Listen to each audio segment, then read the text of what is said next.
আমি তো আসলে ভীষণ ধৈর্যশীল মানুষ এবং কিছুটা কচ্ছপের মতো। সো আমি এত দ্রুত কোনো কিছু আশা করিও না। আপনারা একটু খেয়াল করে দেখবেন, আমি যদি খুব দ্রুত কিছু আশা করতাম তাহলে সবার আগে দেশটা ছেড়ে চলে যেতাম।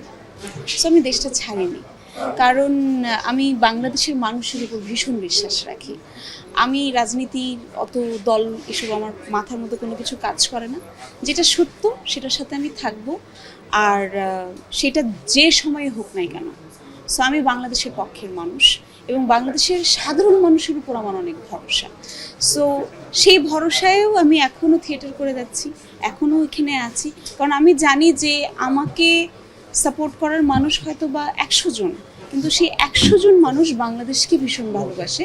তারা কোনো বৈষম্যের মধ্যে নেই, তাদের মাথায় কোনো কিছু নেই, তাদের মাথায় শুধু আছে যে বাংলাদেশের সংস্কৃতির উন্নয়ন হতে হবে, বাংলাদেশের বাচ্চাদের ভালো থাকতে হবে, বাংলাদেশের প্রত্যেকটি মৌলিক অধিকার যাতে মানুষ ঠিক মতো পায়। এইটাই আমার সিম্পল চাওয়া, যাতে একটা মানুষ এই এই বাংলাদেশে রাত্রেবেলা হোক সন্ধ্যাবেলা হোক সে যাতে পেট পুরে খেতে পারে, সে যাতে তার ঠিকমতো চিকিৎসা পায়, তার শিক্ষা পায় এবং সে তার আনন্দের সাথে গান গেতে গেতে সে তার জীবনটা পার করে।